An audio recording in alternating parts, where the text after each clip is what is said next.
Baik, assalamualaikum warahmatullahi wabarakatuh. Mohon maaf sebelumnya, saya hanya bisa menyampaikan materi kuliah untuk hari ini dengan saya merekam.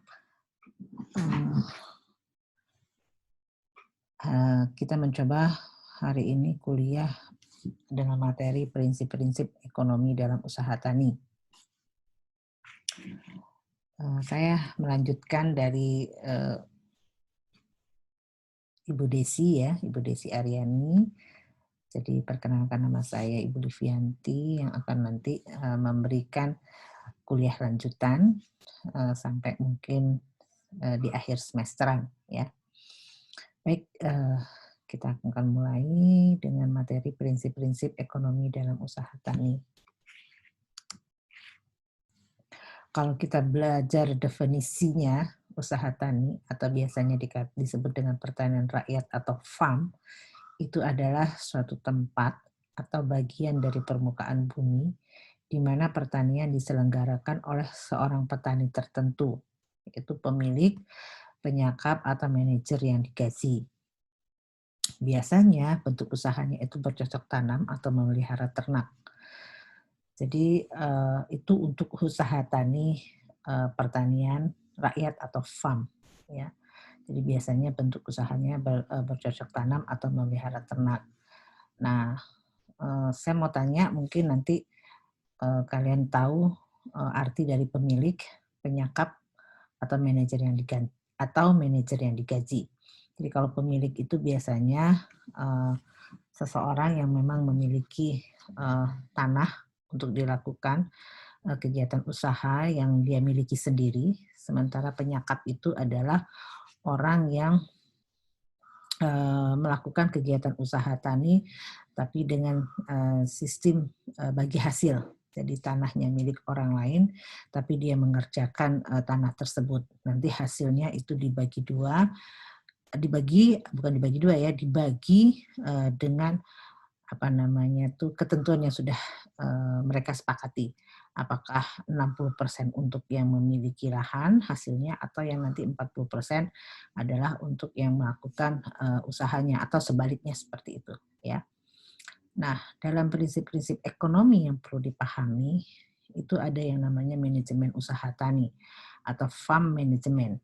Itu adalah bagian dari ilmu ekonomi pertanian yang mempelajari cara-cara petani menyelenggarakan usaha tani dengan melaksanakan prinsip-prinsip ilmu ekonomi mikro yang diterapkan pada produksi pertanian.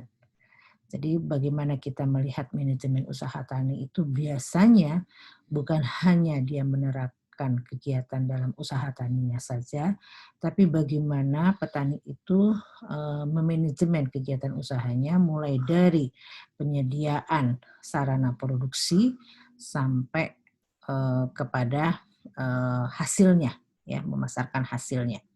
Nah, itu termasuk dalam manajemen usaha tani. Jadi makanya kenapa kita katakan manajemen usaha tani atau farm management, itu adalah bagian dari ilmu ekonomi pertanian yang mempelajari cara-cara petani menyelenggarakan usaha tani dengan melaksanakan prinsip-prinsip ilmu ekonomi mikro yang diterapkan pada produksi pertanian. Nah, untuk skala besar, perusahaan namanya pengelolaan perkebunan, maka dia disebut dengan estate management. Nah, apa bedanya usaha tani atau farm management dengan perusahaan skala besar? Nah, biasanya kalau skala besar itu biasanya yang dilakukan adalah untuk tanaman perkebunan, untuk komoditi perkebunan seperti kopi, kelapa sawit, kelapa, lada, teh, ya. Nah, itu kenapa dia dikatakan skala besar, karena untuk kegiatan usaha taninya memerlukan lahan yang cukup luas. Dan biasanya komoditi tersebut adalah untuk komoditi ekspor. Ya, maka untuk skala besar perusahaan itu disebut estate management. Jadi kalau kalian membedakan antara farm management dengan estate management akan berbeda. Biasanya kalau farm management itu biasanya usaha tani yang dilakukan oleh pertanian rakyat atau lahan yang dikerjakan atau yang diusahakan itu berupa lahan yang tidak begitu luas. dan biasanya bentuk usahanya bercocok tanam atau memelihara ternak. Sementara kalau estate management itu adalah skala besar perusahaan di mana memang komoditi yang ditanam adalah komoditi yang untuk ekspor, biasanya disebut dengan komoditi perkebunan, ya seperti kopi, lada, teh, kelapa sawit, karet, ya. Nah itu. Ya. Nah selain itu, kalau kita bicara ilmu ekonomi, farm management atau usaha tani, memang modalnya tidak begitu besar, ya, tidak begitu besar dibandingkan dengan estate management. Nah, kemudian dari sisi tenaga kerja juga seperti itu. Karena kalau di dalam usaha tani atau farm manajemen biasanya usaha taninya itu dilakukan oleh tenaga kerja keluarga. Kalaupun dia menggunakan tenaga keluar, biasanya untuk kegiatan tertentu seperti panen ataupun dalam hal pembukaan lahan. Sementara kalau di perkebunan besar, dia memerlukan tenaga kerja yang cukup besar, ya. Jadi modal dari sisi tenaga kerja, dari sisi modal, dari luas, ya kan. Nah, kemudian dari manajemen keuangannya juga, kalau usaha tani biasanya tidak begitu pembukuan usaha tani tidak begitu serapi pembukuan kalau kita di perusahaan, ya. Nah, apa saja manajemen usaha tani yang dilakukan oleh petani? Jadi kalau kita bicara manajemen usaha tani yang dilakukan oleh petani itu, yaitu petani selalu menginginkan hasil panen yang besar. Ya, jadi biasanya cukup untuk menghidupi keluarga sampai dengan panen berikutnya. Artinya yang dia capai adalah keuntungan maksimum. Kemudian petani itu mengadakan perhitungan-perhitungan ekonomi dan keuangan walaupun tidak tertulis. Ya, jadi bisa menghitung untung rugi dalam penggunaan saprodi. Artinya petani telah membandingkan antara revenue, ya revenue itu adalah penerimaan dengan cost atau biaya, di mana produksi itu sama dengan hasil yang diharapkan, kemudian biaya yang dikeluarkan itu adalah biaya produksi. Jadi kalau kita bicara manajemen usaha tani itu, petani selalu menginginkan hasil panen yang besar. Karena apa? Selain untuk dikomersilkan, untuk dijual, tapi juga selain itu juga untuk menghidupi keluarganya, ya. Nah, dari situlah ya menghidupi keluarga sampai dengan panen berikutnya, ya. Artinya dia bisa mendapatkan keuntungan maksimum. Kemudian petani mengadakan perhitungan-perhitungan ekonomi dan keuangan walaupun tidak tertulis. Bisa menghitung untung rugi dalam penggunaan saprodi, sarana produksi saprodi itu, ya. Sarana produksi itu berupa apa? Mulai dari alat-alat pertanian, ya kan, bibit, pupuk, ya, obat-obatan, ya, itu yang disebut dengan sarana produksi. Artinya apa? Petani telah membandingkan antara penerimaan dengan biaya. Jadi produksi itu sama dengan hasil yang diharapkan, kemudian biaya yang dikeluarkan itu sama dengan biaya produksi. Ya. Nah, di dalam manajemen usaha tani yang baik, itu menghasilkan usaha tani yang produktif atau efisien. Itu sama dengan produktivitasnya tinggi dengan menjalankan fungsi-fungsi manajemen atau PUAC yang baik. Apa itu PUAC? PUAC adalah planning, organizing, actuating, dan controlling. Nah, itu kalau dia melakukan manajemen usaha tani yang baik. Jadi dia harus menyelaksanakan produktivitas tinggi dengan menjalankan fungsi-fungsi manajemen atau PUAC. Planning, organizing, actuating, dan controlling. Planning itu adalah perencanaan, organizing adalah organisasi, ya. Jadi dalam strukturnya itu ada organisasinya. Kemudian actuating adalah pelaksanaan. Kemudian controlling adalah untuk mengontrolnya, ya. Jadi di dalam manajemen usaha tani yang baik itu bagaimana menghasilkan usaha tani yang produktif dan efisien. Efisien itu apa yang dimaksud efisien? Efisien itu dalam hal dia menggunakan sarana produksinya itu dengan seefisien mungkin. Karena kita tahu dalam prinsip ekonomi itu bagaimana kita menggunakan biaya yang sekecil-kecilnya untuk mendapatkan keuntungan yang sebesar-besarnya. Jadi makanya produktivitasnya itu harus tinggi yang dikaitkan dengan kita menjalankan fungsi-fungsi manajemen. Maaf, terputus ini.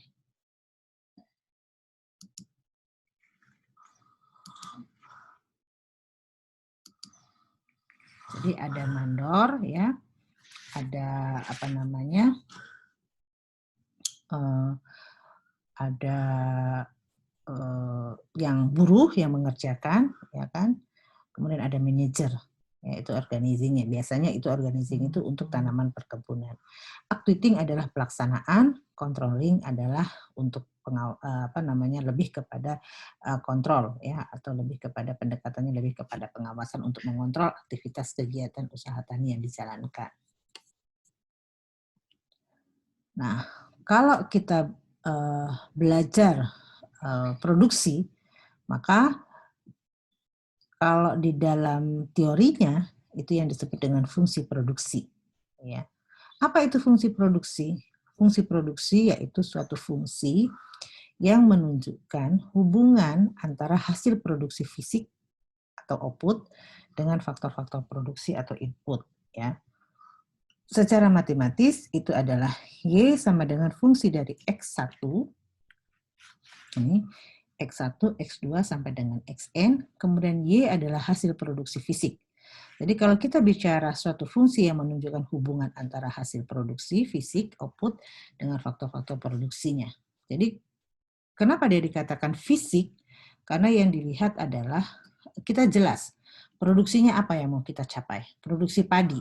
Artinya kalau produksi padi itu kita tahu jumlah produksinya berapa yang akan kita dapatkan. Itu secara fisiknya. Jadi hasil produksi itu disebut dengan output, sementara faktor-faktor produksi yang digunakan itu yang disebut dengan input. Inputnya apa untuk menghasilkan padi? Mulai dari benih padi, ya kan? Misalnya X1-nya, X2-nya misalnya pupuk, atau boleh dari lahan ya, lahan, benih padi, X2-nya umpamanya, X3-nya bisa pupuknya macam-macam. Biasanya petani lebih dari satu jenis pupuk. Ya.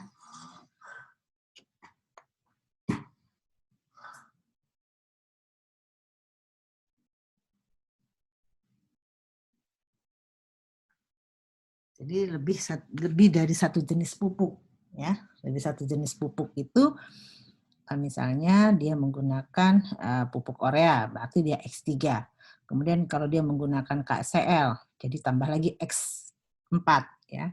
Kalau dia lebih dari itu terus sampai dia XN, ya. Kemudian obat-obatannya juga ada dua jenis untuk pestisida dan herbisida. Apa itu pestisida? Pestisida itu adalah obat-obatan untuk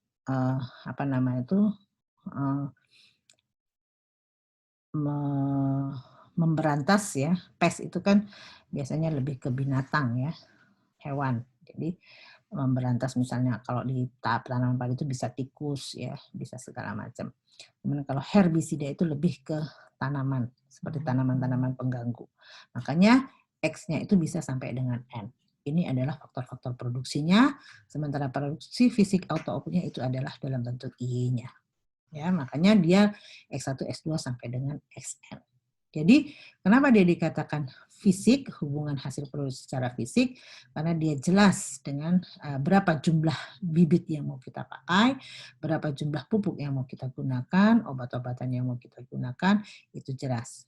Jadi, berapa hasil produksi fisiknya, itu adalah Y-nya. Ya. Oke. Nah, sekarang apa itu efisiensi produksi? Efisiensi produksi adalah banyaknya hasil produksi fisik yang dapat diperoleh dari suatu kesatuan faktor produksi input, ya, bila dinilai dengan uang atau bila dinilai dengan uang. Jadi kalau dia efisiensi produksi itu lebih kepada hasil produksinya secara fisik yang dapat diperoleh dari kesatuan faktor produksi inputnya. Tapi kalau dia dinilai dengan uang, maka dia dikatakan dengan efisiensi ekonomi. Nah, kalau efisiensi produksi itu banyaknya hasil produksi fisik yang dapat diperoleh dari kesatuan faktor produksi input, itu yang kata saya tadi, Kalau kita mau menghasilkan 100 kilogram apa namanya tuh gabah kering ya, maka berapa bibitnya mau kita gunakan, berapa pupuk yang mau kita pakai, berapa pestisida yang mau kita gunakan, berapa luas lahan yang harus kita usahakan gitu ya. Nah itu input faktor produksi yang kita gunakan secara jumlahnya ya fisiknya. Sementara setiap masing-masing input itu punya harganya, punya nilainya. Maka setiap dari jumlah yang kita gunakan kalikan dengan harganya berapa supaya dia bisa mencapai efisiensi produksi, maka itulah yang dikatakan dengan efisiensi ekonomi. Jadi efisiensi produksi, efisien ya maksudnya efisien. Jadi dari sisi produksinya, dari sisi ekonominya. Jadi kalau kita bicara ekonomi berarti dari sisi nilai uangnya, kalau dari sisi efisiensi produksi itu dari jumlah satu kesatuan faktor produksi input yang digunakan. Ya. Kemudian hasil produksi tidak semua diterima petani. Karena apa? Karena hasil tersebut harus dikurangi dengan biaya yang dikeluarkan. Jadi kalau kita dalam melakukan kegiatan usaha, artinya yang pertama kali adalah bagaimana biaya pengolahan tanahnya. Jadi sebelum kita melakukan aktivitas kegiatan usaha tani, yang pertama kali adalah pengolahan tanahnya. Jadi pengolahan tanah itu dalam hal kita membuka lahannya dulu, ya itu ada biayanya. Apakah itu biaya tenaga kerja, upah tenaga kerjanya, atau kalau dalam bentuk luas itu ada bentuk sewa alat ya seperti traktor. Kemudian ada biaya pupuk, ada biaya pestisida, kata saya tadi ada biaya herbisida. Jadi pestisida itu itu biasanya untuk hewan atau binatang, obat-obatan untuk itu. Sementara herb itu lebih dari herbisida, jadi dari tanaman yang mengganggu seperti gulma ya. Nah, kemudian biaya pembelian bibit, biaya tenaga kerja melalui upah, biaya alat cangkul, parang dan lain-lain. Nah, kalau kita sudah mempelajari apa itu yang disebut dengan fungsi produksi, hubungan antara fisik tadi ya, kata saya tadi, hubungan antara penggunaan input dengan hasil output yang akan dicapai, maka secara grafik bisa kita lihat ya. Secara grafiknya akan seperti ini kira-kira ya. Dia akan ini adalah X adalah faktor-faktor produksi atau input, sementara Y adalah output yang akan dihasilkan. Maka kita akan lihat semua kegiatan aktivitas itu dimulai dari titik origin. Mula-mula kalau inputnya ditambah, kita berharap produksi juga bertambah. Tapi lihat, pada titik tertentu, maksimum ini, kalau input produksi ditambah, justru produksi akan menurun. Ya, nah, jadi secara grafis kalau saya jelaskan di sini adalah kurva melengkung dari kiri bawah ke kanan atas, yang setelah sampai titik tertentu, kemudian berubah arah sampai titik maksimum, dan kemudian berbalik turun. Ya, inilah yang disebut dengan hukum the law of diminishing return.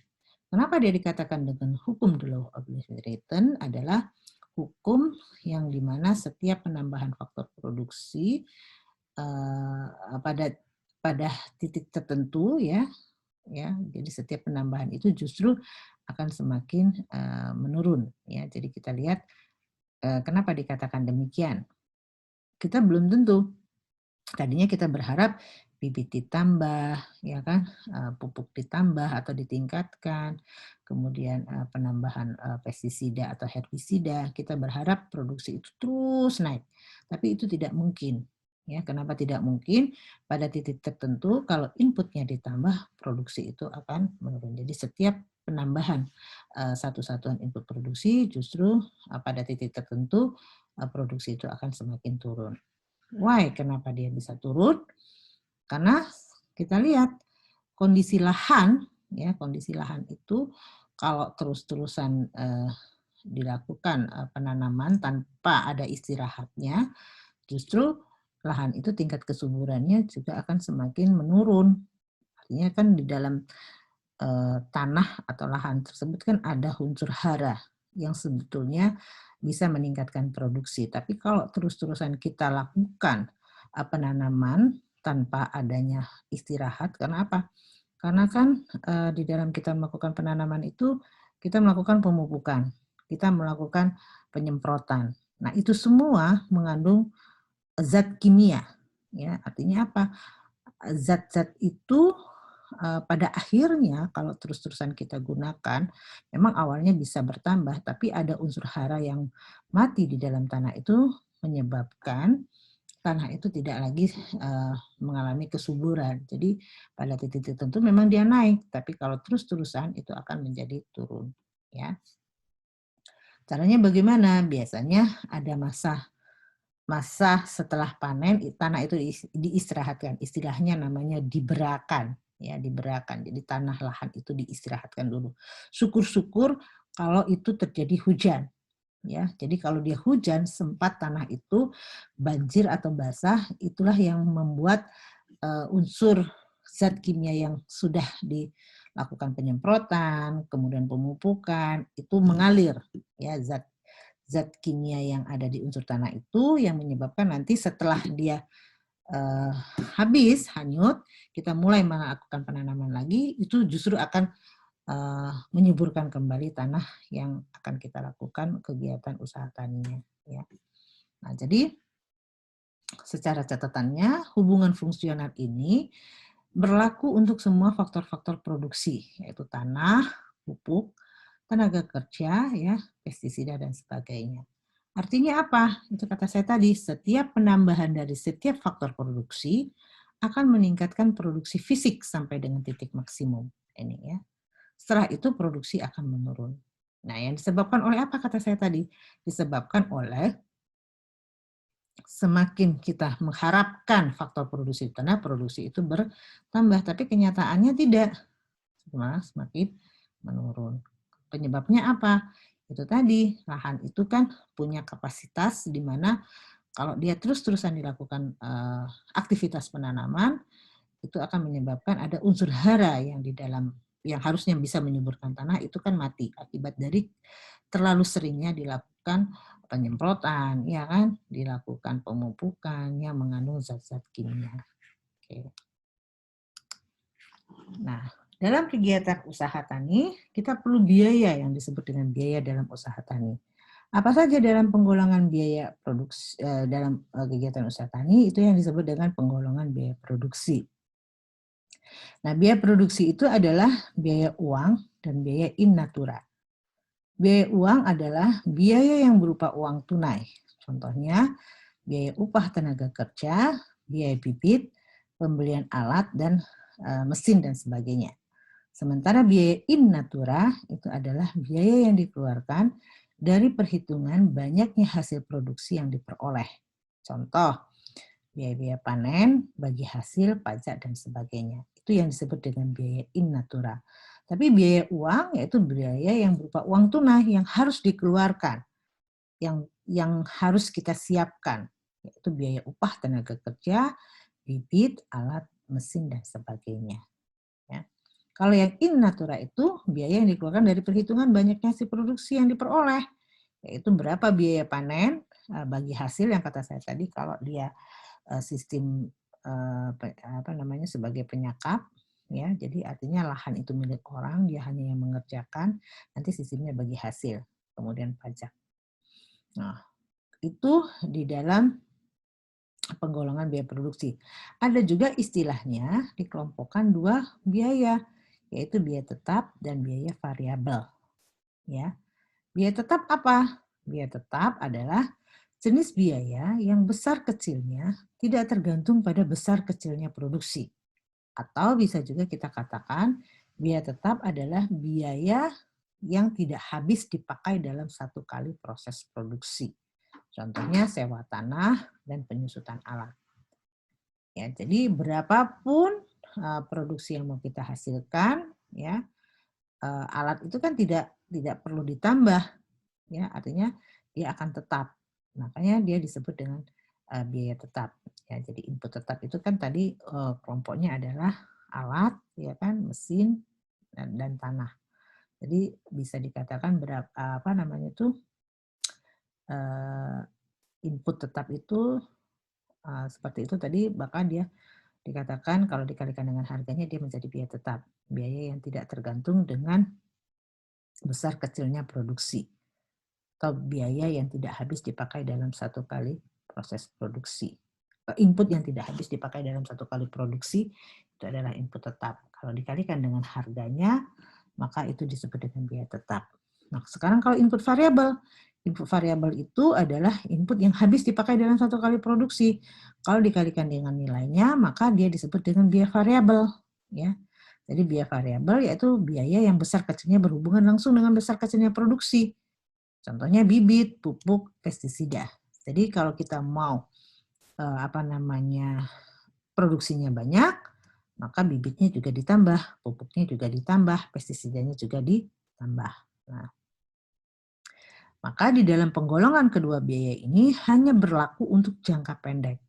Karena untuk jangka panjang semua biaya adalah biaya variabel. Why? Kenapa dikatakan kalau jangka pendek ada penggolongan biaya, yaitu biaya tetap dan biaya variabel. Nah, kalau dalam jangka pendek itu berupa apa sebetulnya? Tanaman sayuran yang umurnya cuma 3 bulan sudah panen. Kemudian padi juga 3 bulan sudah panen, ya kan itu dalam jangka pendek. Jadi jelas kelompok biayanya ada biaya tetap dan ada biaya variabel. Sementara kalau jangka panjang apa komoditinya? Komoditi tanaman tahunan, ya. Karena apa? Seperti kelapa sawit, karet, ya kan, lada. Itu kan umurnya panjang, bisa sampai 20 tahunan. Artinya apa? Dia tidak bisa lagi penggolongan kedua biaya itu. Biayanya itu tinggal adalah biaya variabel. Kenapa? Dia tidak ada lagi yang namanya input tetap, ya kan? Karena apa? Karena umurnya yang begitu panjang dalam produksinya bisa 20 sampai 25 tahun, artinya dalam masa itu input tetap seperti alat ya, itu bisa saja rusak. Artinya dia bisa diganti. Makanya dalam jangka panjang semua biaya adalah biaya variabel. Karena dia berhubungan dengan masa produksi atau masa tanam yang begitu panjang. Beda dengan yang jangka pendek ya. Oke. Nah, dalam kelompok biaya ya, di dalam saya jelaskan tadi ada dua yaitu biaya tetap dan biaya variabel. Ada yang namanya biaya rata-rata dan biaya marginal. Apa itu biaya rata-rata? Biaya rata-rata atau disebut dengan harga pokok. Kalau kita bicara harga pokok itu apa? Harga pokok itu harga balik modal, balik pokok namanya. Kenapa dia dikatakan seperti itu? Karena biaya produksi total dibagi dengan jumlah produksi. Jadi berapa biaya yang kita keluarkan. Jadi kalau kita mau menghitung untung tuh kita hitung dulu pokok kita yang sudah kita keluarkan. Biaya produksi total itu apa? Biaya produksi total itu adalah tadi biaya tetap ditambah dengan biaya variabel. Biaya tetap itu apa saja kata saya tadi? Itu yang berhubungan dengan input tetap. Yaitu mesin, alat, dan sebagainya. Kita hitung itu dalam hal biaya yang sudah kita keluarkan. Kemudian kita beli pupuk, itu pupuk, bibit, pestisida adalah input variabel. Maka biaya produksi total itu adalah penjumlahan antara biaya tetap dan biaya variabel, maka itu adalah biaya produksi. Kita hitung. Nah, kalau kita sudah dapat perhitungannya, berapa jumlah produksi yang kita hasilkan, bagi. Jadi total biaya produksi total berapa, dibagi dengan jumlah produksi, maka kita bisa menentukan berapa harga pokoknya. Nah, kalau kita mau untung, berarti harus di atas harga pokok. Kalau dia di bawah harga pokok, maka dia rugi. Nah, itu kan. Nah, jadi di sini kalau posisinya nih. Nah, ini biaya rata-rata ini. Nah, ini di sini di titik ini perpotongan biaya marginal dengan biaya rata-rata ini tadi. Nah, inilah harga pokok. Kalau dia mau untung berarti dia harus di atas ini. Ya kan? Kalau dia di bawah ini dia nggak untung, ya, bukan rugi tapi nggak untung. Nah, tapi kalau dia sudah di bawah biaya variabel rata-rata baru dia rugi. Ya. Nah, biaya marginal itu apa? Nah, biaya marginal itu adalah tambahan biaya yang harus dikeluarkan untuk menghasilkan tambahan pendapatan. Jadi berapa tambahan biayanya setiap dia melakukan kegiatan usaha tani, itu berharap dapat menghasilkan tambahan pendapatan. Makanya secara grafis seperti ini. Y ini adalah produk produksi yang akan dihasilkan, Y adalah harga.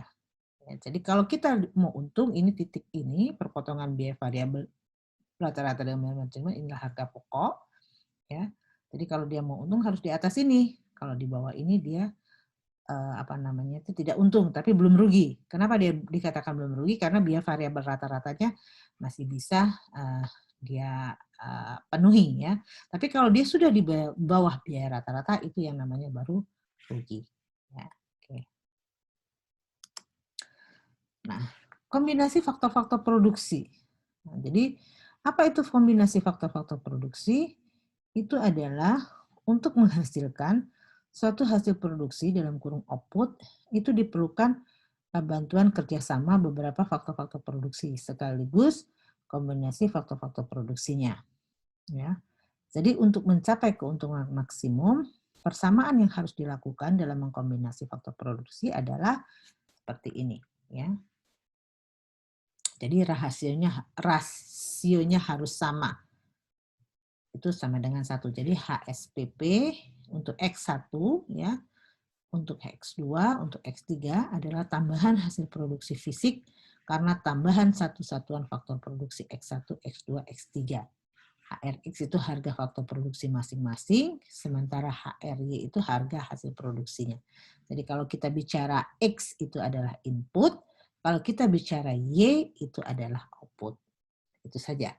Jadi kombinasinya harus ini ya. Jadi tambahan ini untuk menghasilkan ini kombinasinya. Untuk menghasilkan satu satuan hasil produksi output diperlukan bantuan kerjasama beberapa faktor produksi sekaligus kombinasi faktor-faktor produksinya. Jadi untuk mencapai keuntungan maksimum, persamaan yang harus dilakukan dalam mengkombinasi faktor produksinya itu seperti ini. Ya. Jadi rasio antara harga input dengan harga outputnya. Ya. Nah, kombinasi hasil-hasil produksi secara teoritis, komoditi yang dihasilkan petani atau usaha tani hanya satu komoditi. Tetapi kenyataannya pada saat ini petani menghasilkan lebih dari satu komoditi. Jadi tujuannya adalah mendapatkan hasil produksi yang optimal dari sawah atau ladang yang sempit. Ya.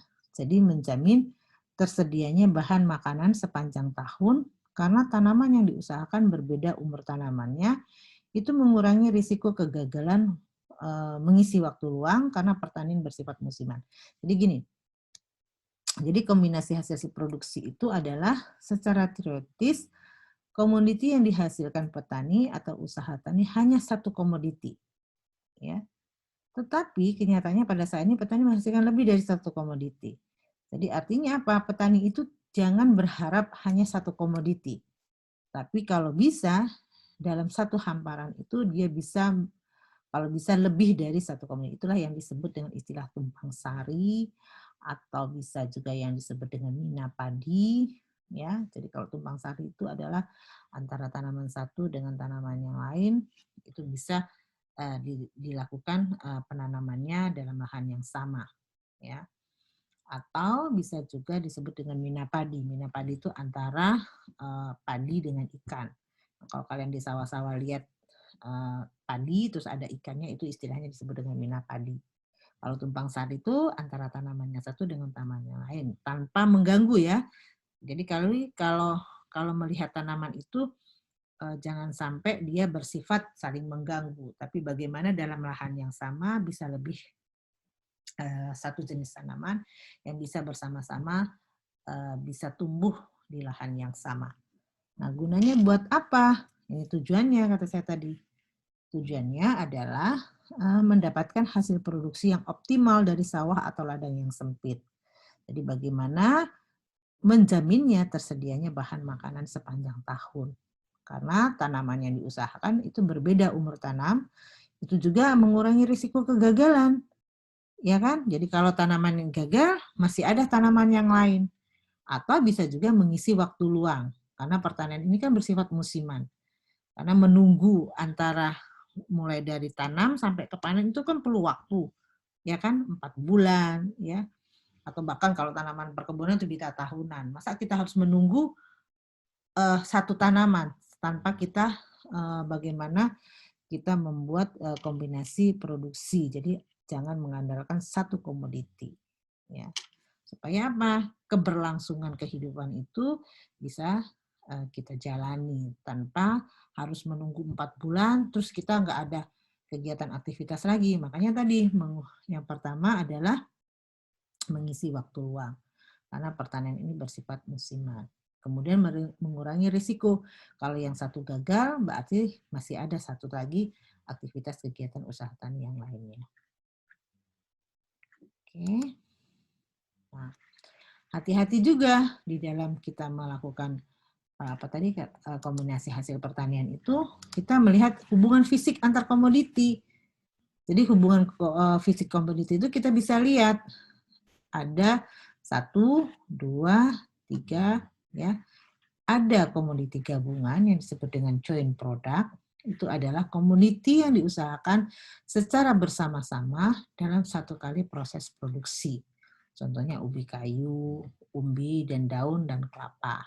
Ya, itu namanya komoditi gabungan atau joint product.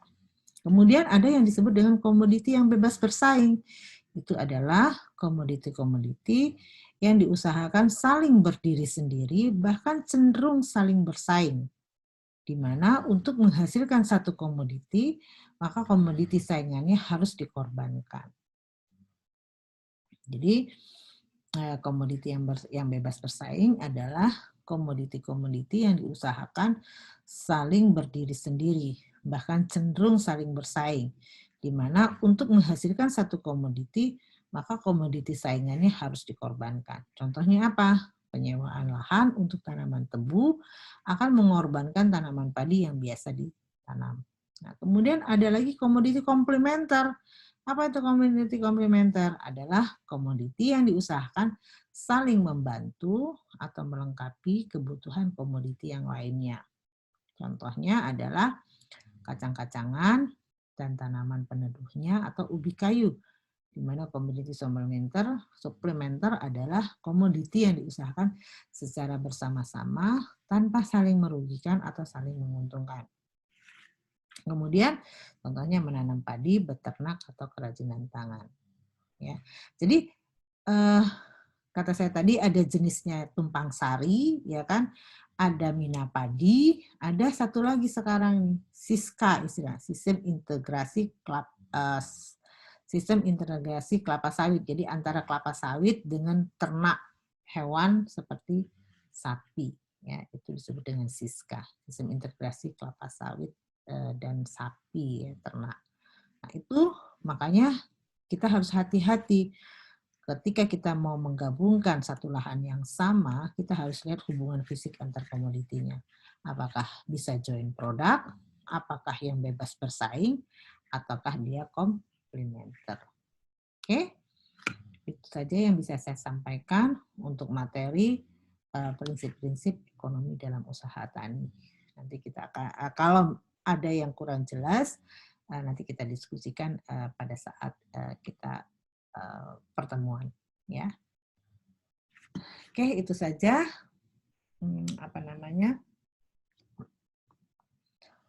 materi untuk prinsip-prinsip ekonomi dalam usaha tani. Jadi saya berharap mudah-mudahan ini bisa kalian dengar dengan baik.